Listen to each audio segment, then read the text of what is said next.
সকাল সকাল ঘুম থেকে উঠে মিষ্টি খাবো এতটাও মিষ্টি পার্সন আমি নই। রাধে রাধে, আমার একটা ডেলি ব্লগে তোমাদের স্বাগত। জানি না কেন ভোরবেলা ঘুম থেকে উঠে পড়িয়ে বাড়িতে এসেছি, পাপা আমাকে সম্পাপড়ি মিষ্টি বিস্কুট খেতে দিচ্ছিল, কিন্তু আমার মিষ্টি খেতে একদম ভালো লাগে না, বিশ্বাস করো। তারপরে মাকে একটু হেল্প করছিলাম সকালের ব্রেকফাস্ট করে দিয়ে। এটা মাঝে মাঝেই আমি করি, সকালের ব্রেকফাস্ট, সন্ধ্যের টিফিন, এগুলো করতে আমার খুব ভালো লাগে, একটু খুঁটিনাটি টুকটাক কাজ। তারপর আবার বেরিয়ে পড়লাম পড়াতে। এত রোদ, নিজেকে আতঙ্কবাদী বানিয়ে না পড়াতে গেলে সত্যি আমি নিজেকে বাড়ি ফিরে আর চিনতে পারতাম না, যদিও চিনতে পারিও না। লিফটে করে যাচ্ছিলাম, আমার কেরিয়ার উপরে যাক আর না যাক, আমি দিব্যি লিফটে করে উপরে গিয়ে সবাইকে পড়িয়ে আসি।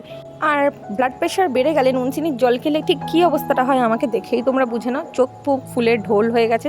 জানতাম না যে আমার ব্লাড প্রেশার বেড়েছে, শরীরটা সত্যিই খুব খারাপ লাগছিল। 2-3 দিন ধরে মাথা ঘোরাচ্ছিল, তো কেমন জানি একটু ফুলেই যাচ্ছিলাম 2-3 দিনের মধ্যেই। মা ভেবেছে আমার প্রেশার লো হয়েছে আর আমাকে জম্মের নুন চিনির জল খাইয়েছে। সন্ধ্যাবেলা পড়িয়ে ফিরছিলাম, আর এই রাস্তাটা দিয়ে ফেরার সময় আমার সবসময় ভাল লাগে, এই জায়গাটা সবসময় একটা ঠান্ডা হাওয়া দেয়। আর ওই যে আমাদের ওপরের ব্রিজ চালুও হয়ে গেছে, গাড়ি যাচ্ছে। পড়িয়ে ফেরার সময় রাস্তা দিয়ে মায়ের সাথে দেখা করে গেছিলাম একটু প্রেশারটা মাপাতে। মায়ের আর আমার দুজনেরই মাপালাম। মায়ের থেকেও আমার প্রেশার এখন হাই হয়ে গেছে। শরীর খারাপ থাকলেও ক্যামেরার সামনে ক্যাট মারবো না, এটা তো হতেই পারবে না। এভাবে একটা সুন্দর দিন আমি শেষ করলাম। দেখা হচ্ছে পরের মিনি ব্লগে, টাটা।